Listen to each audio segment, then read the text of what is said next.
தமிழ்நாட்டு வரலாற்றுல மட்டும் இல்ல, இன்னைக்கு பல மாநில வரலாறுகளை பார்த்தீங்கன்னா, ஒரு மனிதர் முதலமைச்சர் ஆனதற்கு பிறகு அதிக நேரம் அமைதியாக இருந்து வேடிக்கை பார்த்த ஒரே முதலமைச்சர் ஜோசப் விஜய் தான். எதிர்கட்சியினருடைய பேச்சுக்களை நீக்கியதை விட ஆளுங்கட்சி, அதுவும் அமைச்சர்கள் பேச்சை நீக்கியது அதிகம்.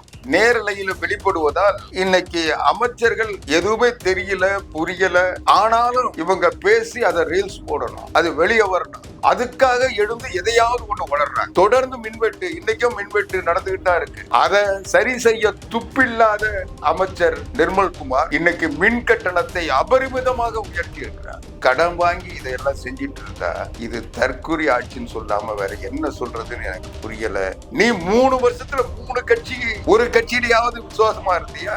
இல்ல இன்னைக்கு ஜோசப் விஜய்க்காவது விசுவாசமா தொடர்ந்து இருப்பாரா? நிர்மல்குமார் தாவேக்காவில இன்றைக்கு அமைச்சர் பதவியிலிருந்து தூக்கி எறியப்பட்டால் அவர் அந்த கட்சியில இருப்பாரா? இந்த பட்ஜெட் கூட்டத்தொடருக்கு பிறகு அமைச்சரவை மாற்றம் நடக்க போது, பல அமைச்சர்கள் தூக்கி எறியப்பட போறாங்கன்னு சொல்லி தகவல் வந்துட்டு, பலர் அதுக்கான முயற்சியில் இருக்காங்கன்னு சொல்லி தகவல் வந்துட்டு இருக்கு. அவை முன்னவரை போன ஒரு பொறுப்பற்ற ஒரு மனிதர் இல்லை என்ற நிலையில் முதல்ல இவரை மாத்தணும்னு சொல்லி பேசிட்டு இருக்காங்களாம்.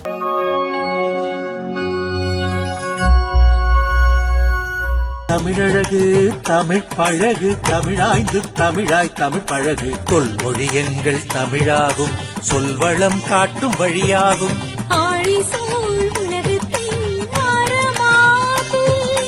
வணக்கம் அன்பு உறவுகளே, நான் ஆவடிக்குமார். ஊடகங்கள் பேசாத பொருளை உங்களோடு பேச வந்திருக்கிறேன். இந்த சேனலை எல்லாம் விரும்பி பாக்குறீங்க, மகிழ்ச்சியா இருக்கு. பார்த்துட்டு கடந்து போயிடாம இதை சப்ஸ்கிரைப் பண்ணீங்கன்னா தொடர்ந்து நாங்கள் வெளியிடுகின்ற காணொளிகளும் அது பற்றிய செய்திகளும் உங்களுக்கு கிடைக்கும். இது வரைக்கும் சப்ஸ்கிரைப் செய்யாதவங்க சப்ஸ்கிரைப் செஞ்சு இணைஞ்சிருங்க. நன்றி. தமிழ்நாட்டில் ஜோசப் விஜய் ஆட்சி அமைச்சு 100 நாளை கடந்துட்டாரு. ஒரு சாதனை.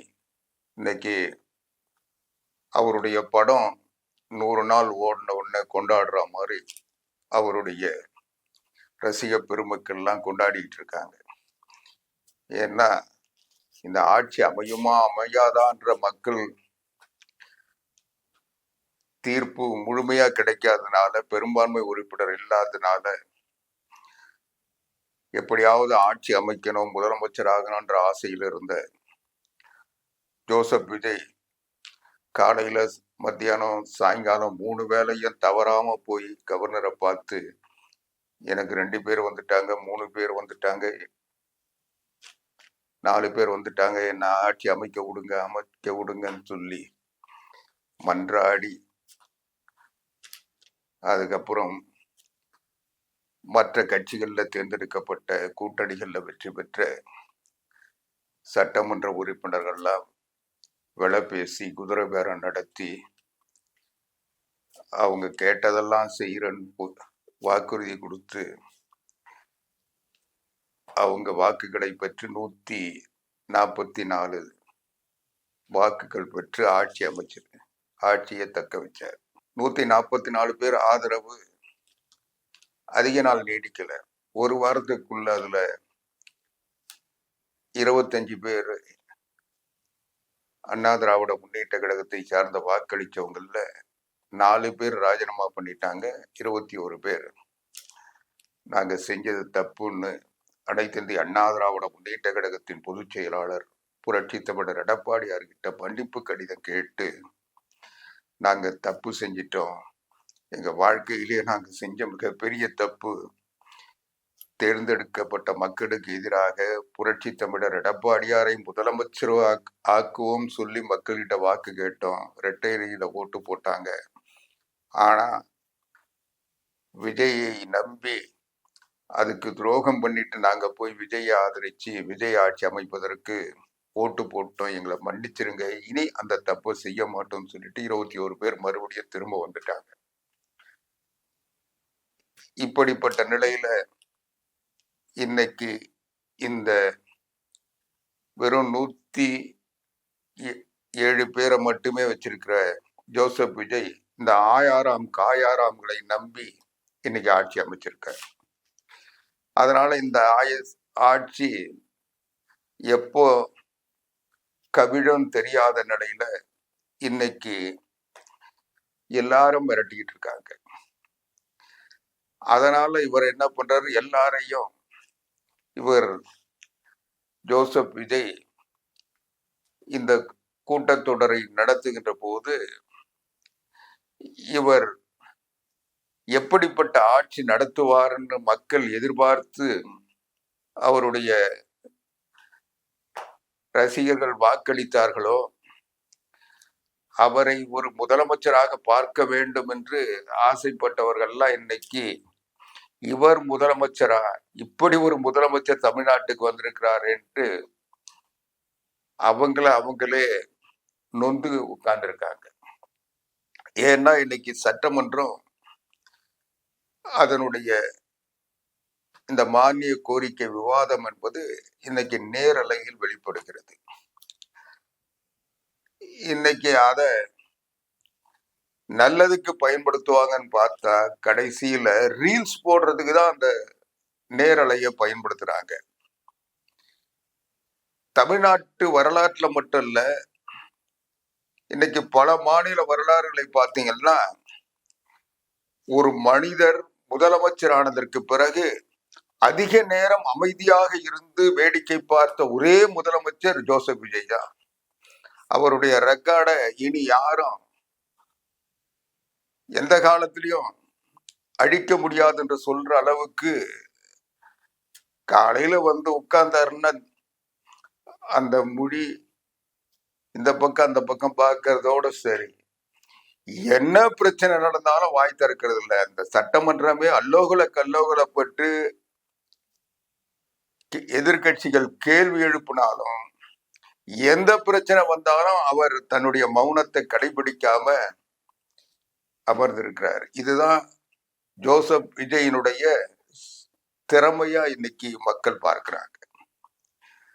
சரி, இவர்தான் பேச முடியல, அவர் உருவாக்கி வச்சிருக்கிற அமைச்சர்களாவது ஏதாவது சட்டசபைய ஆக்கப்பூர்வமா நடத்துறதுக்கு முயற்சி பண்றாங்களா அல்லது செய்யறாங்களான்னு பாத்தீங்கன்னா அதுவும் இல்லை. பாவம் சபாநாயகர் ஜேசிடி பிரபாகரன் அவரு ஜோசப் விஜய்க்கு எவ்வளவோ முட்டு கொடுக்குறன்னு பார்த்தா கூட முடிய மாட்டேங்குது. ஏன்னா அந்த அமைச்சர்கள் நடந்துக்கிற முறை, ஒரு அமைச்சர் கூட அறிவுபூர்வமா பேசாம ரீல்ஸுக்காக பேசுறாங்க. எதிர்கட்சியை சார்ந்தவர்கள் வெளிப்படையா சொல்லிட்டாங்க, அமைச்சர்கள் சபையை நடத்தி மானிய கோரிக்கைகளை நிறைவேற்றுவதற்கு தேவையான விளக்கங்களை சொல்லி, மக்களுக்கு திட்டங்களை சொல்லி, தேவையான தீர்மானங்களை கொண்டு வருவதற்கு இந்த சபையை பயன்படுத்துவாங்கன்னு பார்த்தா இவங்க தான் கலவரம் உருவாக்குறதுக்கு பேசுறாங்க. எந்த அமைச்சரும் அந்த துறை சார்ந்த கேள்விகளுக்கு எந்த பதிலையும் சொல்றது இல்லை. எந்த அமைச்சர்கள் பேசினாலும் அது அந்த சபையை கலவரத்தை உருவாக்குவதற்கு எதிர்கட்சிகளை ஏதாவது சொல்லி அவர்களை தூண்டி விடுவதற்கான பேச்சுக்கள் தான் பேசுறாங்களே ஒழிய, அவர்கள் எதிர்கட்சிகள் எழுப்புகின்ற கேள்விகளுக்குரிய பதிலா எதையும் சொல்ல தெரியல. அவர்கள் துறையை பத்தியும் தெரியல, எந்த துறைக்கு யார் அமைச்சர்ன்றது அவங்களுக்கும் தெரியல, யாருக்கும் புரியல. எதையாவது பேசுவது என்று அவர்கள் சரி, இது தனக்குதான் எதுவும் தெரியல, முதலமைச்சர் ஜோசப் விஜய் மாதிரி அமைதியா உட்கார்ந்து இருக்கலாம்ல. ஆனா அதுக்கும் அவங்க ஏன்னா இந்த நேரலையில வர்றதுனால ரீல்ஸ்ல அவங்க போடணுமே, அதுக்காக ஏதாவது பேசணும்னு நினைஞ்சு எழுந்து இந்த வனத்துறை அமைச்சர் அவர் எழுந்து பேச, சபாநாயகர் போதும் உட்காருன்னு சொல்லி அவரை உட்கார வைக்கிறதுக்குள்ள அவர் பட்ட பாடு, எதுக்கு பேசுறோம் என்ன பேசுறோன்னே தெரியாம பேசுறாங்க. ஒவ்வொருத்தரும் இன்றைக்கு தமிழ்நாடு சட்டமன்றத்துல இந்த கூட்டத்தொடர்ல நீங்க பாத்தீங்கன்னா, எதிர்கட்சியினருடைய பேச்சுக்களை நீக்கியதை விட ஆளுங்கட்சி அதுவும் அமைச்சர்கள் பேச்சை நீக்கியது அதிகம். இதுவரைக்கும் இல்லாத ஒரு வழக்கம். அவை முன்னவர் சபையை ஆளுங்கட்சிக்காக வழிநடத்த வேண்டியவர். அவை சிறப்பாக நடைபெற வேண்டும் என்பதற்காக தெளிவு விளக்கங்களை சொல்லி அவையை அமைதிப்படுத்த வேண்டியவர். ஆனா இந்த அவை முன்னவர் செங்கோட்டையும் பேச்ச குறைஞ்சு ஒரு நாளைக்கு 3 வாட்டியாவது நீக்கிறாங்க. அவை முன்னவரை அபத்தமா பேசுவதும் அநாகரிகமாக பேசுவதும் அவைக்கு பொருந்தாத வார்த்தைகளை பேசுவதும் அதை சபாநாயகர் நீக்குவதும் தொடர்ந்துகிட்டு இருக்கு. இதுவரைக்கும் இருந்த அவை முன்னவர்லயே செங்கோட்டையன் தான் அதிசயமான அவை முன்னவரா இன்னைக்கு இருந்துகிட்டு இருக்காரு. இன்னும் சொல்ல போனா அவை அமைதியாக நடக்கின்ற பொழுது அவை முன்னவர் எழுந்து பேசினாவே அங்க கலவரத்தை உருவாக்குகின்ற சூழல் தான் இருக்கு. இப்படி ஒரு அலங்கோலமான சட்டமன்றமாக இதை மாற்றுவதை சபாநாயகர் ஜே.சி.டி. பிரபாகரன் அரும்பாடுபட்டு அதை தடுத்து வருகிறார். அதனாலதான் அமைச்சர் பேசுறது போதும் உட்காருங்க, நீங்க பேசுறதை நீக்கிட்ட, உங்க பேசுறது அவை குறிப்பில் இடம்பெறாது, அமைச்சர் இப்படி பேசக்கூடாது, இதைதான் தொடர்ந்து சொல்லிட்டு இருக்காரு. இன்றைக்கு அமைச்சரும் அவை முன்னவரும் நடந்து கொள்கின்ற முறை என்பது சட்டமன்றத்தை ஒரு கலவர நிலைக்கு கொண்டு போகின்ற ஒரு நிலை. இன்னைக்கு எதிர்கட்சிகளை பொறுத்த வரைக்கும் அனைத்து இந்திய அண்ணா திராவிட முன்னேற்ற கழகத்தினுடைய பொதுச் செயலாளர் புரட்சி தமிழர் எடப்பாடியார் அவர்களும் சரி, அவர்களை தொடர்ந்து கழகத்தின் சார்பில் பேசிய சட்டமன்ற உறுப்பினர்களும் சரி, மிக சிறப்பா அவர்களுடைய கருத்துக்களை ஒரு பொதுவான அடிப்படையில் இந்த தெரியாத அமைச்சர்களுக்கு, புரியாத அமைச்சர்களுக்கு, துறை பற்றிய அனுபவமோ அறிவோ இல்லாத அமைச்சர்களுக்கு தெளிவுபடுத்துகின்ற வகையில் பேசுறாரு. அதை போலவே திமுகவுல கூட ஏவா வேலு போன்றவர்கள் தங்களுடைய அனுபவங்களின் வாயிலாக பல செய்திகளை அவர்களுக்கு அறிவுரையாக சொல்லி சபையை முறையாக நடத்துவதற்குரிய வழிவகை செய்துட்டு இருக்காங்க. ஆனா இந்த அமைச்சர்களும் அவை முன்னவரும் அதை கெடுப்பதற்குரிய வழி எத்தனை இருக்கோ அத்தனையும் செய்யறாங்க. ஏன்னா இவங்க கிட்ட பதில் இல்லை. எதிர்கட்சிகள் எழுப்புகின்ற வினாக்களுக்கு இவங்க சொல்ற பதில் என்பது இல்லாததுனால அவர்கள் கேள்விகளை கடந்து போக முடியாம எதையாவது அரசியல் ரீதியான 4ஆம் தர 5ஆம் தர பேச்சாளர்கள் பேசுகின்ற பேச்சுக்களை சபையில் பேசி ஒரு சுமூக சூழ்நிலையை கெடுத்து அவை குறிப்பிலிருந்து நீக்குகின்ற ஒரு சாதனையை அவர்கள் உருவாக்கி கொண்டிருக்கிறார்கள். இதுல உச்சகட்டம் என்னன்னா, இன்றைக்கு அவையில் அமைச்சரவை என்பது கூட்டு பொறுப்பு. ஆனால் இது எந்த கூட்டு பொறுப்பு இல்லை. ஏன்னா அவை முன்னவர் ஏதாவது ஒரு கருத்து சொன்னா உடனே ஆதவர்ஜுன் அவர் கருத்தை சொல்றாரு. அதே பிரச்சனையில எல்லாத்த விட ஒரு அறிவியல் மேதை நிர்மல்குமார் அவர் எழுந்து ஒரு கருத்தை சொல்றாரு. இப்படி இவங்களுக்குள்ள போட்டி. சரி, அவங்க சொல்லிட்டாங்களன்றதுக்காக அவை முன்னவர் தன்னுடைய சீனியாரிட்டி கேவலப்பட்டு போயிடக்கூடாது, அவர் எழுந்து ஏதாவது சொல்றாரு. இதுல அவர்கள் செய்வது அத்தனையும் இத உட்கார்ந்துகிட்டு வாயே திறக்காம ஒரு மனுஷன் ரசித்துட்டு இருக்காரு. அவர் தான் முதலமைச்சர் ஜோசப் விஜய். அவை முன்னவர் அவை குறிப்பிலிருந்து நீக்குகிறோம் சொன்ன போதும் வாய் திறக்கிறது இல்லை. அவை முன்னவர் அமைச்சரை பேசாத உட்காருன்னு சொல்லி தடுக்கின்ற போதும் வாய் திறக்கல. நீங்க இதையே நினைச்சு பாருங்க. புரட்சி தலைவி அம்மா அவர்கள் முதலமைச்சரா இருந்தாங்க.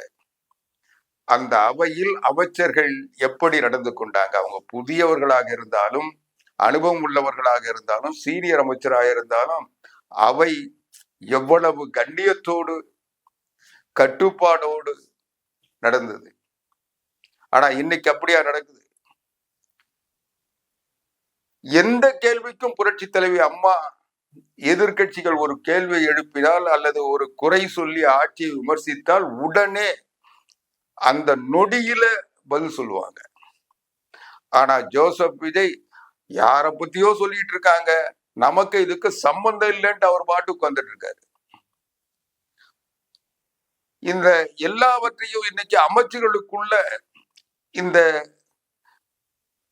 சட்டமன்ற நிகழ்வுகள் இன்றைக்கு நேரலையில் வெளிப்படுவதால் இன்னைக்கு அமைச்சர்கள் எதுவுமே தெரியல, புரியல.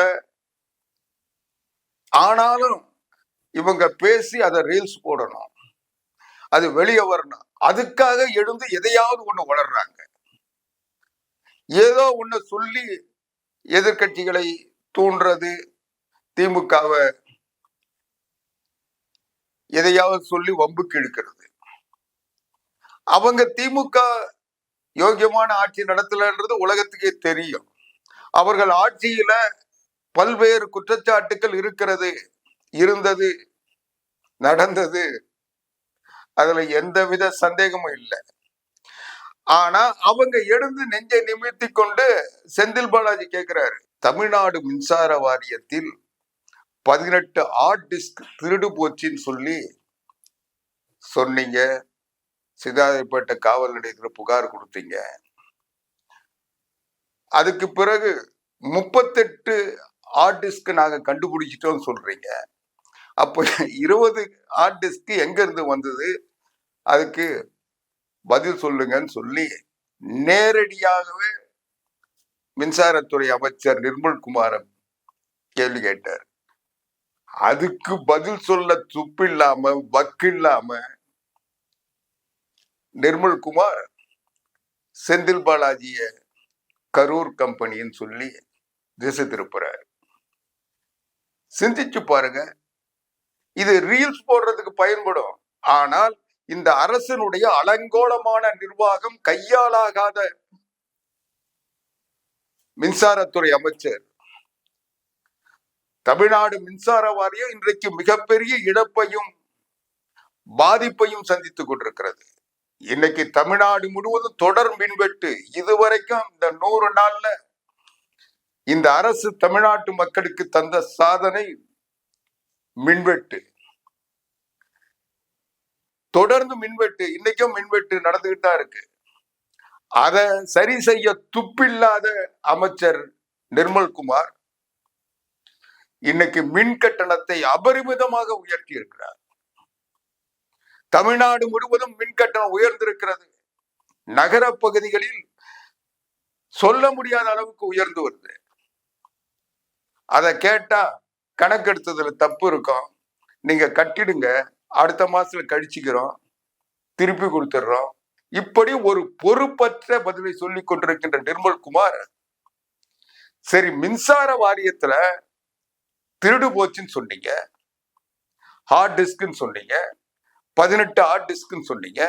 அந்த 18 ஹார்ட் டிஸ்க்கும் மின்சார வாரியத்தினுடைய ரகசியங்கள் இருக்குன்னு சொன்னீங்க. அந்த ஹார்ட் டிஸ்க் அதுக்கப்புறம் கண்டுபிடிச்சிட்டோன்னு சொன்னீங்க. 38 ஹார்ட் டிஸ்க் கண்டுபிடிச்சோன்னு சொன்னீங்க.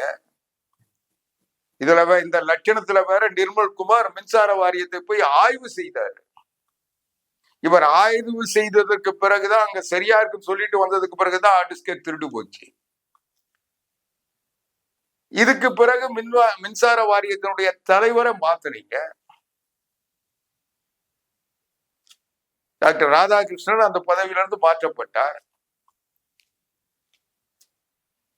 ஆனால் இந்த ஹார்ட் டிஸ்க் எப்படி குட்டி போட்டுது? 18 ஹார்ட் டிஸ்க் எப்படி 38 ஹார்ட் டிஸ்க் ஆச்சு, மாறிச்சு? திருடிட்டு போனவங்க என்ன அந்த ஹார்ட் டிஸ்க் பிரசவம் பார்த்து குட்டி போட வச்சாங்களா? அப்போ உண்மையா எத்தனைதான் திருடு போச்சு, என்ன ரகசியம் தான் அதுல இருந்தது, இதை வெளிப்படையா சொல்லுங்கன்னு சொல்லி செந்தில் பாலாஜி கேட்கிறாரு. அதை சொல்றதுக்கு வக்கில்லாத, திறன் இல்லாத, கடைசி வரைக்கும் அதை பத்தி பதிலே சொல்லல, எதையோ பேசி திசை திருப்புறாரு. இன்னைக்கு தமிழ்நாடு முழுவதும் மின்சார கட்டணம் உயர்ந்துகிட்டே போயிருக்கு. இன்றைக்கு பயன்படுத்துகின்ற நுகர்வோர் பாதிக்கப்பட்டிருக்காங்க. அளவுக்கு அதிகமான மின் கட்டணத்தை செலுத்திட்டு இருக்காங்க. இந்த மின்வெட்டு காலத்திலையும் மின் கட்டணம் 3 மடங்கு 4 மடங்கு உயர்ந்துகிட்டு இருக்கு. அதுக்கு கேட்டா அதுக்கு ஒரு சரியான பதில் சொல்ல தெரியாத இந்த மின்சாரத்துறை அமைச்சர், இவர் வேற எல்லாத்துக்கும் முந்திரி கொட்ட மாதிரி எல்லாத்தையும் எழுந்து பதில் சொல்ற பேர் வழின்னு சொல்லி எதையோ ஒண்ணு உளறிட்டு இருக்காரு. துறை ரீதியான எந்த பதிலையும் சொல்றதுக்கு திறனற்ற பொறுப்பற்ற மின்சாரத்துறை அமைச்சர் குழப்பத்தையும் கொந்தளிப்பையும் சபையினுடைய நடவடிக்கைகளையும் கெடுப்பதற்கு பேசுறாரு. இதுல வேற போட்டி. ஆதவர்ஜினா பதில் சொன்னாலும் எழுந்து பேசுறாரு, ராஜ்மோகன் பதில் சொன்னாலும் எழுந்து பேசுறாரு, அவை முன்னவர் செங்கோட்டையும் பதில் சொன்னாலும் எழுந்து பேசுறாரு. என்னன்னா இன்னைக்கு அமைச்சரவையில் 2ஆம் இடத்தில் இருப்பவர் ஆனந்த். ஆனால் அவரையே இன்றைக்கு முடமாக்க வைத்திருக்கிறார்கள் என்று அவருடைய புலம்பல், அவருடைய துறை மானிய கோரிக்கையில் அவர் 70-75 நிமிஷம் பேச சொல்ல அவருடைய புலம்பல், நான் இப்படியெல்லாம் சேர்ந்து உருவாக்குன இந்த கட்சியை, இந்த ஆட்சியை, ஜோசப் விஜய நான் யார் யாரை கொண்டு வந்தனோ அவங்க எல்லாம் கொண்டு வந்து சேர்த்த. ஆனா இவங்களை எல்லாம் மீறி 3 பேர் விஜயோட இருக்கிறவங்க, அவங்கதான் ஆட்சி நடத்துறாங்க. அவங்களுடைய பிரதிநிதியா தான் நிர்மல் குமார் எல்லாத்தையும் செஞ்சிட்டு இருக்காரு. அவருக்கு அந்த 3 விஜய் இயக்குகின்ற, அவருடைய அலுவலகத்தை இயக்குகின்ற, அவருடைய விஜயனுடைய ஏகபோக பிரதிநிதிகளாக இருக்கின்ற அந்த 3 பேருடைய ஆசி இந்த நிர்மல் குமாருக்கு இருக்கிறதுனால இவர் தான் தோன்றித்தனமா தலைவிரிச்சாரு சட்டமன்றத்துல. தான் ஜோசப் விஜயனுடைய, ஏன்னா அவர் எல்லா இடத்துலயும் அப்படிதான். அவர் அண்ணாமலை அவர் தமிழ்நாடு பாரதிய ஜனதா கட்சி தலைவராக இருந்த போது இவர் தான் அவருடைய பிரதிநிதியா இருந்து அவருக்காக விசுவாசமாகவும் உண்மையாக உழைப்பதை போல நடிச்சு வார் ரூமை வச்சு அந்த ஐடி விங்க எல்லாத்தையும் பண்ணி, அதுக்கு பிறகு அவர் விரட்டி விட்டவன அங்கிருந்து வந்து அனைத்து இந்திய அண்ணா திராவிட முன்னேற்ற கழகத்தின் பொதுச் செயலாளர் புரட்சி தமிழர் எடப்பாடியார் காலில் விழுந்து அண்ணா திராவிட முன்னேற்ற கழகத்தின் ஐடி விங்ல இணை செயலாளர் பொறுப்பு வாங்கி அந்த ஐடி விங்ல இருக்கிற எல்லாரையும் பின்னுக்கு தள்ளி தான் மட்டும்தான் சொல்லி ஒரு தோற்றத்தை உருவாக்க முயற்சி பண்ணி அதில் வெற்றி பெற முடியாமல் இங்க இருந்து தாவேக்காவுல போடுவார். இன்னைக்கு அவரை இயக்குகின்ற ஜான் ஆரோக்கியசாமியும் விஷ்ணு ரெட்டியும் இன்னைக்கு அவர் கையில எடுத்திருக்கிறதுனால அவர்களுடைய விளைவாக இன்னைக்கு அந்த கட்சியில் இருக்கிற மற்ற அமைச்சர்களை, இவரை விட சீனியர் அமைச்சர்கள் எல்லாரையும் பின்னுக்கு தள்ளிவிட்டு இவர் தன்னிச்சையாக எது வேணா பேசலான்னு பேசிட்டு இருக்காரு. கொஞ்சம் கூட பொறுப்பில்லாம பேசுறாரு. அவர் துறையை தவிர மற்ற எல்லாத்தையும் செய்யறாரு. அவர் துறை இன்னைக்கு சட்டத்துறையை பாத்தீங்களா, அது தெரியும், சட்ட நீதித்துறை அமைச்சர் அவர் தான். ஆனா என்ன ஆச்சு, இன்றைக்கு தமிழ்நாடு முழுவதும் அரசு வழக்கறிஞர்களை நியமிப்பதில் லஞ்சம் ஊழல் தலைவிரிச்சு அடிச்சு அதனுடைய விளைவாக அவருடைய கட்சியை சார்ந்த ஒரு பெண் வழக்கறிஞர் உயர்நீதிமன்றத்தில் வழக்கு போட்டாங்க, லஞ்சம் வாங்குறாங்கன்னு சொல்லி.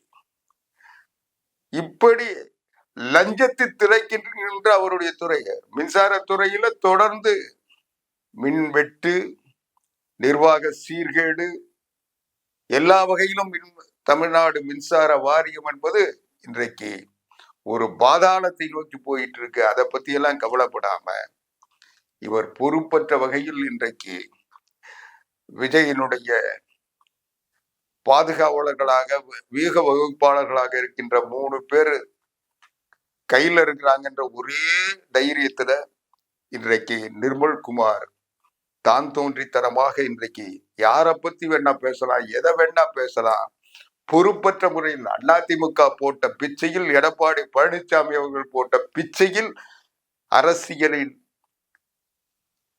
மீண்டும் அதிமுகவால் உயிர் பெற்றவர் நிர்மல்குமார்.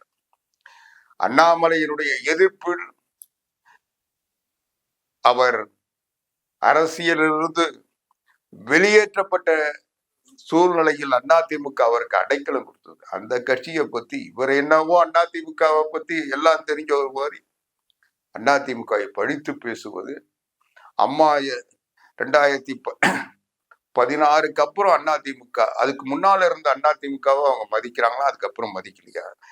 இந்த தற்குறிகளுடைய சான்றிதழ் எங்களுக்கு தேவையா? நீ 3 வருஷத்துல 3 கட்சி, ஒரு கட்சியிலேயாவது விசுவாசமா இருந்தியா? இல்ல இன்னைக்கு ஜோசப் விஜய்க்காவது விசுவாசமா தொடர்ந்து இருப்பாரா? நிர்மல்குமார் தாவேக்காவில இன்றைக்கு அமைச்சர் பதவியிலிருந்து தூக்கி எறியப்பட்டால் அவர் அந்த கட்சியில இருப்பாரா? நிச்சயம் இருக்க மாட்டாரு. இன்னைக்கு அந்த பதவியினால, அந்த பதவி மட்டும் இல்ல, அந்த பதவியில இவருக்கு முக்கியத்துவம் கொடுக்கறதுனாலதான், அவருடைய முக்கியத்துவம் குறைஞ்சாவே அவர் இருக்க மாட்டாரு. இப்படிப்பட்ட பச்சோந்தி பதவி கொடுத்தா யார் காலில் வேணா விழுந்து அண்டி பிழைக்கின்ற ஒரு மோசமான வழியில் தன்னுடைய அரசியலை வளர்த்து கொண்டிருப்பவர். அப்படிப்பட்ட நிர்மல்குமார் அதிமுக பத்தி பேசுறது, அதுவும் எங்களுடைய பொதுச் செயலாளர் புரட்சி தமிழர் எடப்பாடியாரை பற்றி பேசுறதுக்கு எந்தவித அர்ஹதையும் தகுதியும் இல்லாத ஒரு நபர். இந்த தற்கூரி சட்டமன்றத்துல எது வேணா பேசலாம் சொல்லி பேசி சபாநாயகர் JCD பிரபாகரன் அவர்களால் மொக்க வாங்கிட்டு உட்கார்ந்துருக்கு. இப்படிப்பட்ட மொக்கைகள் எல்லாம் வச்சுக்கிட்டு இந்த சட்டமன்றத்தை நடத்துறாங்க. இன்னைக்கு தாவேக்கால எங்க பார்த்தாலும் குத்து வெட்டு, அமைச்சர்கள் சட்டமன்ற உறுப்பினர்களுக்கு இடையில். இன்னைக்கு சிவகங்கையில பாத்தீங்கன்னா அங்க அமைச்சர் போறாரு, அந்த அமைச்சர் கூட்டத்துக்கு தன்னுடைய தொகுதி, சிவகங்கை தொகுதி சட்டமன்ற உறுப்பினர் புறக்கணிக்கிறாங்க. இவங்க போற நிகழ்ச்சியை அவர் புறக்கணிக்கிறார், அவருடைய நிகழ்ச்சி அமைச்சர், அந்த மாவட்ட அமைச்சர் என் தொகுதிக்குள்ள வராதுன்னு சொல்றாங்க. அதை மீறி வந்தாலும் நான் ஏற்க மாட்டேன்னு சொல்றாங்க. இப்படி ஒவ்வொரு மாவட்டத்திலையும், விருதுநகர் மாவட்டத்துல என்ன நடக்குதுன்னு தெரியும். எல்லா மாவட்டங்களிலும் இன்னைக்கு சட்டமன்ற உறுப்பினர்கள் அமைச்சர்களுக்கு இடையிலும் உறவில்லை, ஒரு அமைச்சர் இன்னொரு அமைச்சருக்கு இடையில் நட்பு இல்லை. எல்லாமே தான் தோன்றித்தனமா தலைவிரிச்சு தன்னைத்தானே மீம்ஸ் போட்டு விளம்பரப்படுத்திட்டு இருக்காங்க. இந்த சூழ்நிலையில ஒரு கட்சியை வச்சுக்கிட்டு இவங்க எத்தனை நாளைக்கு இந்த ஆட்சி தொடரும்? இந்த மானிய கோரிக்கைகள் கூட்டத்தொடர் முடிஞ்சதுக்கு பிறகு, இந்த பட்ஜெட் கூட்டத்தொடருக்கு பிறகு அமைச்சரவை மாற்றம் நடக்க போகுது, பல அமைச்சர்கள் தூக்கி எறியப்பட போறாங்கன்னு சொல்லி தகவல் வந்துட்டு இருக்கு. பலர் அதுக்கான முயற்சியில் இருக்காங்கன்னு சொல்லி தகவல் வந்துட்டு இருக்கு. இன்னைக்கு ஒரு அமைச்சரும் தகுதியானவர்களாக தங்களை இந்த சட்டமன்ற கூட்டத்தொடர்ல வெளிப்படுத்தவில்லை. அவை முன்னவரை போல ஒரு பொறுப்பற்ற ஒரு மனிதர் இல்லை என்ற நிலையில் முதல்ல இவரை மாத்தணும்னு சொல்லி பேசிட்டு இருக்காங்களாம். பல மூத்த தலைவர்கள் இன்னைக்கு இந்த ஆட்சியை எப்படி காப்பாற்றுவது என்று தெரியாமல் யாரோ இந்த சட்டமன்றத்துக்கு வெளியே இருக்கின்ற 3 நபர்களால் நிர்வாகம் நடக்குதுன்னு சொல்றாங்க. இன்னைக்கு கம்யூனிஸ்ட் கட்சி எச்சரிக்கை விடுறாங்க. என்ன எச்சரிக்கைன்னா, நீங்க அதிகாரிகள் பேச்சை கேட்டுக்கிட்டு செய்ய போறீங்களா, இல்ல எங்களை வச்சுக்கிட்டு ஆட்சி நடத்த போறீங்களான்னு சொல்லிட்டு இந்திய கம்யூனிஸ்ட் கட்சி மார்க்சிஸ்டினுடைய செயலாளர் சொல்றாரு. பாவம், அவங்க தெளிவா ஒரு அறிக்கை விட்டு தமிழ்நாடு முழுக்க இருக்கிற கம்யூனிஸ்டுகள் பற்றிய பட்டியல் எடுங்க, அவங்களுடைய பின்னணியை வாட்ச் பண்ணுங்க, இவங்க யாரு என்னன்றத சரியான தகவல்களை திரட்டுங்க, அவங்கள கண்காணியும் சொல்லி அதற்குரிய பட்டியலை எடுக்க சொல்லி தாசில்தார் உத்தரவு போட்டதா, அந்த தாசில்தார குஜிலியம்பாறை தாசில்தார அவரை வந்து இங்க இருந்து சென்னையில் அனுப்புனாங்க, அங்க இருந்து வந்தாங்க. ஆனா என்னன்னா, இத தலைமைச் செயலாளர் இப்படி உத்தரவு போட்டிருக்காருன்றாங்க. இது எல்லாமே கம்யூனிஸ்டுகள் இன்னைக்கு பொங்கி எழுக்க இடவெடி. இன்னைக்கு பள்ளிக்கூடங்களில் மாணவர்கள் போராட்டங்கள் எதையும் அனுமதிக்காத இருள் என்று பள்ளி கல்வித்துறையில உத்தரவு போகுது. கேட்டா இணை ஆணையர் போட்டாங்க, ஆணையருக்கு தெரியாம போட்டாங்கன்னு கதை விடுறாங்க. இங்க தாசில்தார் போட்டாரு, கலெக்டருக்கு தெரியாம போட்டாருன்றாங்க. இதென்ன ஆட்சியா? ஆனா மார்க்சிஸ்ட் கட்சியினுடைய நாடாளுமன்ற உறுப்பினர் வெங்கடேசன் சொல்றாரு, இது எல்லாமே தலைமைச் செயலாளருடைய உத்தரவு, அவர் தான் உத்தரவு போட்டிருக்காரு, தலைமைச் செயலாளரை மாத்தணும், அவரால் தான் இப்படிப்பட்ட உத்தரவுகள் வருது அப்படின்னு போடுறாங்க. ஆனா இதுல ஒரு பெரிய செய்தி என்ன, ஒரு தாசில்தார்னா அது வருவாய்த்துறை அமைச்சர் யாரு? நம்ம அண்ணன் செங்கோட்டையன். செங்கோட்டையனுக்கும் இந்த மலைவாழ் மக்களுக்கும் எப்பவுமே ஒத்து வராது. அது நல்லா மார்க்சிஸ்ட் கட்சியினுடைய செயலாளர் சண்முகத்துக்கு நல்லா தெரியும். வாசந்தில அதை நேரடியாக பார்த்தவர், அதை களத்தில் நின்று அந்த சம்பந்தப்பட்ட அதிகாரிகளுக்கு தண்டனை பெற்று தந்தது இந்திய கம்யூனிஸ்ட் மார்க்சிஸ்ட் கட்சி. அதனுடைய அந்த போராட்டத்தை முன்னெடுத்தவர்களில் இன்றைக்கு செயலாளராக இருக்கின்ற சண்முகமும், டெல்லி பாபு போன்றவர்கள், நல்ல சிவம் போன்றவர்கள்லாம் அதை செஞ்சாங்க. அப்படி அப்பவும் இதுதான் நடந்தது. அன்னைக்கு வருவாய்த்துறை, வனத்துறை, காவல்துறை எல்லாரையும் பயன்படுத்தி தான் வாசந்தி கிராமத்தில் தன்னுடைய சொந்த மக்களையே சந்தன மரத்தை கடத்தினார்கள் என்று குற்றச்சாட்டை காரணம் காட்டி அந்த மக்கள் மீது ஒரு வன்கொடுமை தாக்குதலை நடத்தியவர் செங்கோட்டையன். அப்படிப்பட்ட நிலைதான் இன்னைக்கு. அப்பத்திலிருந்து கம்யூனிஸ்டுகளை பத்தி அவருக்கு நல்லா தெரியும். ஏன்னா அந்த வழக்கை தொடர்ந்து போராடி, பல ஆண்டுகள் போராடி அந்த வழக்கில் நீதி பெற்றது கம்யூனிஸ்ட் கட்சியினுடைய சாதனை. அந்த கம்யூனிஸ்ட் கட்சிகளை பற்றி அவர் முழுமையாக ஆய்வு செய்வதற்காக இவர் வருவாய்த்துறை அமைச்சராக இருக்கின்ற காரணத்தால் அவர் மாவட்ட ஒவ்வொரு அந்த மலைவாழ் கிராமங்களில் இருக்கின்ற தாசில்தாரை பயன்படுத்தி அந்த பட்டியல் எடுக்கிறாரு. அது தெரிஞ்சிக்காம கம்யூனிஸ்டுகள் என்னவோ பெரிய சாதனையை செஞ்ச மாதிரி இவங்க அதிகாரிகள் தன்னிச்சையை எடுத்துட்டாங்க. அதிகாரி சென்னையில இருந்து போறாரு, தாழ்ந்தாரு, மறுபடியும் அவரை இங்க கொண்டு வந்து இது வரைக்கும் அவர் மேல என்ன நடவடிக்கை எடுத்தாங்க? சென்னையில இருந்து அனுப்புனாங்க, மறுபடியும் சென்னைக்கு அவரை எடுத்து கொடுத்துட்டு வந்துட்டாரு, அதோட முடிஞ்சு போச்சு. இத கேட்கறதுக்கு பயந்துகிட்டு இன்னைக்கு கம்யூனிஸ்டுகள் பதுங்கிட்டு இருக்காங்க. இன்னைக்கு கம்யூனிஸ்டுகளுடைய ஆதரவு இந்த ஆட்சிக்கு இருக்கா இல்லையா? இந்த கம்யூனிஸ்டுகளை கண்காணிக்கின்ற ஒரு ஆட்சி இதுவரைக்கும் எந்த ஆட்சியும் அதை செஞ்சது இல்லை. ஆனா இன்னைக்கு கம்யூனிஸ்டுகளை கண்காணிக்கின்ற ஒரு ஆட்சி நடந்துட்டு இருக்கு. அதுக்கு முட்டு கொடுத்துட்டு, மென்மையா பேசிக்கிட்டு, பொறுமையா பேசிக்கிட்டு, இன்னைக்கு மாணவர்கள் போராட்டங்களையே நடத்தக்கூடாதுன்னு சொல்லி ஒரு சுற்றறிக்கை அனுப்புறாங்க. அது யாரோ அதிகாரி செஞ்சிட்டாங்கன்னு ஒரு கம்யூனிஸ்டுகள் பேசுறாங்கன்னா, இப்ப கம்யூனிஸ்டுகள் எங்க அடகு போயிருக்காங்கன்ற ஐயம் மக்கள்கிட்ட வராதா? எங்க அடங்கி போயிருக்காங்கன்னா, எல்லாரும் தேர்தல் நேரத்துல பல்வேறு வாக்குறுதிகளை ஜோசப் விஜய் சொன்னாரு. இப்பதான் பேசாம இருக்கிறாருன்னு பார்த்தா திடீர்னு ஒரு நாள் எழுந்தாரு. என்னடா இவர் வேகமா எழுதுகிறாருன்னு 1 டன் அறிக்கை படிக்க போறேன்னு சொன்னாங்க.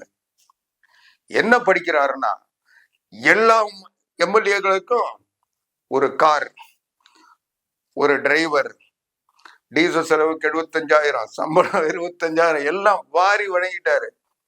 ஏன்னா எம்எல்ஏக்கெல்லாம் கால்நடையா நடந்து வராங்களாம்.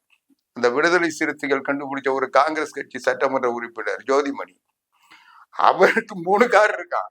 அவர் தேர்தல் அறிக்கையிலே கொடுத்திருக்காரு. ஆனா அவர் கார் இல்லைன்னு வந்து சட்டசபையில ஒரு பொய்ய பேசினாருன்றதுக்காக அதை நம்பிக்கிட்டு எல்லாருக்கும் காருக்கு சட்டமன்ற உறுப்பினர்களா காரு, 75,000 டீசல் செலவு, 25,000 டிரைவர் சம்பளம்னு சொல்லி அவர் பாட்டுக்கு வாக்குறுதி வழங்கிட்டாரு. இந்த ஓட்டு போட்ட விதையை நம்பி ஏமாந்த வாக்காளர்கள், இன்னும் சொல்ல போனா விஜயினுடைய அந்த தற்குறிகள், அணில்குட்டிகள் அவங்க எல்லாம் கதறாங்க.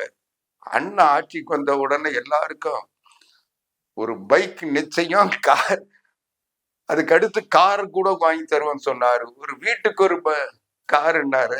கடைசியில பார்த்தா எம்எல்ஏகளுக்கு கார் வாங்கி கொடுத்தாரு. நம்மளுக்கு எப்போ வாங்கி தருவாருன்னு அவன் காத்துக்கிட்டு இருக்கான். சிந்திச்சு பாருங்க, இந்த நாட்டுல விவசாயிகள் தேர்தல் நேரத்தில் சொன்ன விவசாய கடன்களை முழுமையாக தள்ளுபடி பண்ணுன்னு கேட்கிறாங்க. சிறு குறு விவசாயிகள் போராடிட்டு இருக்காங்க. காவிரி நீரை வாங்கி தர முடியல. இன்னைக்கு மின்சாரத்தை தந்து நிலத்தடி நீரை பயன்படுத்த முடியல. இப்படிப்பட்ட நிலையில் நாங்க வாங்கிய கடனை கட்ட முடியாம குறுவை சாகுபடி அழிஞ்சி நாங்க அவதிக்குள்ளாய் இருக்கிறோம். எங்க கடனை தள்ளுபடி செய்யறோம்னு சொன்னீங்க. இதுக்கு முன்ன புரட்சி தலைவி அம்மா காலத்திலேயே, அதற்கு பிறகு புரட்சி தலைவர் தமிழர் எடப்பாடியார் காலத்திலேயும், ஸ்டாலின் காலத்திலையும் தள்ளுபடி பண்ணாங்க. நீங்க அது தள்ளுபடி பண்றேன்னு வாக்குறுதி கொடுத்தீங்க. கடந்த தேர்தலில் ஸ்டாலின் வாக்குறுதி கொடுக்கல. ஆனா ஜோசப் விஜய் வாக்குறுதி கொடுத்துதானே ஆட்சிக்கு வந்தீங்க. நீங்க வாக்குறுதி கொடுத்த மாதிரி தள்ளுபடி பண்ணுங்கன்னு கேட்கிறாங்க. அதுல கேட்டா 25,000, 30,000, 50,000, 75,000, 1,00,000 ஏதோ ஒரு கணக்கு சொல்லிட்டு இன்னைக்கு விவசாயிகளை இன்னைக்கு தொடர்ந்து தொழில் செய்ய முடியாத ஒரு நிலையை இன்னைக்கு உருவாக்கி வச்சுட்டு விவசாயிகள் போராட விட்டுட்டு அவங்களுக்கு அந்த கடனை தள்ளுபடி பண்ணு, அவங்க தொடர்ந்து மறுபடியும் கூட்டுறவு சங்கங்கள்ல கடன் வாங்கி பயிர் செய்யணும், சம்பா சாகுபடி காலம் தொடங்கிருச்சு அப்படின்னு மக்கள் விவசாயிகள் போராடிக்கிட்டு இருக்காங்க, கேட்டுக்கிட்டு இருக்காங்க. அதை பத்தி எல்லாம் கவலைப்படாம அது கேட்டா பணம் இல்லை, கடன் அதிகமாயிருச்சு, நாங்களும் ஒரு 20,000 கோடி கடன் வாங்கிட்டோம், இன்னும் எவ்வளவு வாங்கிறது என்று சொல்லிக் கொண்டிருக்கின்ற இந்த ஜோசப் விஜய் அரசு இன்னைக்கு சட்டமன்ற உறுப்பினர்களுக்கு கார், டிரைவர் அலவன்ஸ் சொல்லி அள்ளி, இந்தியாவில் எந்த மாநில சட்டசபையிலையும் இந்த சட்டமன்ற உறுப்பினர் இவ்வளவு. இப்ப என்னன்னா எல்லா ஊர்லயும் கவுன்சிலர்கள்லாம் கேட்க ஆரம்பிச்சுட்டாங்க. அவங்களுக்கு கார் கொடுத்தீங்களா, எங்களுக்கு இது மோட்டார் சைக்கிள் கொடுங்க, 2 வீலர் கொடுங்க. எம்எல்ஏக்களுக்கு சம்பளம் கொடுக்க சொல்லியே இதை செய்யறீங்க. நாங்க சம்பளமே இல்லாத மக்கள் பணி செய்யறவங்களுக்கு கொடுங்கன்னு கேட்க ஆரம்பிச்சு தீர்மானம் போட ஆரம்பிச்சிட்டாங்க. இப்படி ஒரு போகாத ஊருக்கு வழிகாட்டிட்டு இருக்கு இந்த அரசு. இன்றைக்கு சட்டமன்ற உறுப்பினர்கள் ஏதோ இந்த 100 நாள்ல செஞ்சு வெட்டி முறிச்சிட்டாங்கன்னு சொல்லிட்டு அவங்களுக்கு இன்னைக்கு இதையெல்லாம் செய்கின்ற இந்த ஜோசப் விஜய் அரசு மக்களுக்கு எதை செஞ்சீங்கன்றது இன்னைக்கு கேட்கிறாங்க. அதுக்கு பதில் சொல்ல முடியாம சட்டமன்றத்துல இன்றைக்கு தகுதி நீக்கம், அவை குறிப்பு நீக்கம் என்று பேசி சட்டமன்றத்தை இன்னைக்கு நீங்க பார்த்தீங்கன்னா சட்டமன்ற வரலாற்றை இதுவரைக்கும் அமைச்சர்கள் யாராவது உருப்படியா பேசியிருக்காங்களான்னு பார்த்தீங்கன்னா எதுவுமே இல்லை. எதிர்கட்சிகள் பேசுவதை இவர்கள் கேட்பதற்குரிய பொறுமை இல்லாமல் இன்றைக்கு தான் தோன்றித்தனமாக இன்றைக்கு அவையை பயன்படுத்துகிறார்கள்ன்றதுதான் பதிலா இருக்கு. இப்படி தமிழ்நாடு முழுவதும் இன்றைக்கு வாக்களித்த மக்களுக்கு எதையுமே செய்ய தெரியாம இன்னைக்கு சட்டமன்ற உறுப்பினருக்கு கார் வாங்கி தரேன், அது வாங்கி தரேன்னு அவங்கள திருப்திப்படுத்தி அவங்க கட்சி மாறாம இந்த ஆட்சிக்கு ஆதரவு தருவாங்கன்னு சொல்லி ஒரு எதிர்பார்ப்போடு இந்த குதிரை பேரத்துல இது ஒரு வகையான குதிரை பேரத்தை இன்னைக்கு நடத்திருக்காங்க. இதுதான் இவங்கன்னா. இன்னொரு பக்கத்துல பாத்தீங்கன்னா ஜோசப் விஜய் அவருடைய அலுவலகத்தை நாமக்கல் ராமலிங்கம் மாத்தி அது டெண்டரே விடாம அங்க பணிய தொடங்கி அதுக்கப்புறம் சட்டமன்றத்துல எல்லாம் கேட்ட உடனே நான் இன்னும் விடலைன்னு சொல்லி அது ஒரு பெரிய, அதுக்கு 10 கோடி 20 கோடி இன்றைக்கு மக்கள் பணம் வீணாக்கப்பட்டிருக்கு. ஏன்னா இவர் ஜோசப் விஜய். அதனால இந்த புரட்சி தலைவர் எம்ஜிஆர், பேரறிஞர் அண்ணாவிலிருந்து, புரட்சி தலைவி அம்மாவிலிருந்து, புரட்சி தமிழர் எடப்பாடியார்ல இருந்து, என் ஸ்டாலின்ல இருந்து, கருணாநிதியிலிருந்து எல்லாரும் இருந்த அந்த அறை, ஓமந்தூர் ராமசாமி ரெட்டியார் காலத்திலிருந்து இருந்த அந்த அறை இன்னைக்கு ஜோசப் விஜய்க்கு பத்தலையாம்.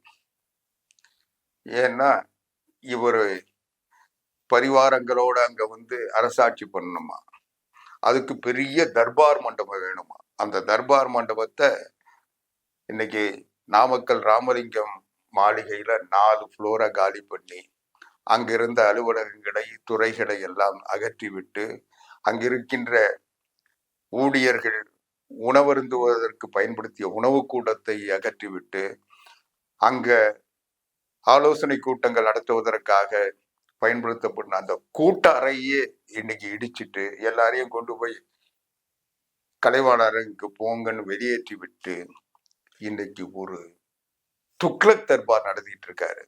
இன்னைக்கு இதுவரைக்கும் இந்த அரசு எதையும் செஞ்சு சாதிக்கல. சொன்ன வாக்குறுதிகளை ஒன்ன கூட நிறைவேற்றதுக்கு துப்பு இல்லை. இதுவரைக்கும் ஒழுங்கா கிடைச்சிட்டு இருந்த மின்சாரம் தடையில்லாம தருவதற்கு எந்த முயற்சியும் செய்யல. தமிழ்நாட்டுல சட்டம் ஒழுங்கு சீர்கட்டு இருக்கு, அதை திருத்த முடியல. எங்கு பார்த்தாலும் லாக்அப் டெத்து, காவல் மரணங்கள் தொடர்ந்துகிட்டு இருக்கு, அதிகரிச்சுட்டு இருக்கு. போதைப் பொருள் புழக்கத்தால் எங்கு பார்த்தாலும் பெண்கள் நடமாட முடியல. இன்றைக்கு சிறுவர்கள் முதல் முதியவர்கள், பாட்டிகள் வரை கற்பழிக்கப்பட்டு கொலை செய்யப்படுகின்ற தொடர் குற்றங்கள் தொடர்ந்துகிட்டு இருக்கு. கேட்டா பள்ளிக்கூடத்துல இன்னைக்கு மாணவர்கள் போதையால் ஒருவர் வெட்டி சாய்க்கின்ற கொடுமை தொடர்ந்துகிட்டு இருக்கு. இத பற்றி எந்த சிந்தனையும் இல்லாம, எந்த நடவடிக்கையும் இல்லாம திமுக ஆட்சி ஊழல் ஆட்சி. திமுக ஆட்சியில கொள்ளடிச்சாங்க, நான் வந்த உடனே எல்லாத்தையும் நிறுத்திட்ட, ஊழலற்ற ஆட்சி நடத்துன்னு சொல்ற, ஊழலற்ற ஆட்சி நடத்துன்னு சொல்ற ஜோசப் விஜய் ஆட்சியில தான் இன்றைக்கு பல இடங்களில் இன்னைக்கு டெண்டர், தலைமைச் செயலகத்து டெண்டரே ஊழல்ன்றாங்க. இன்னைக்கு எந்தவித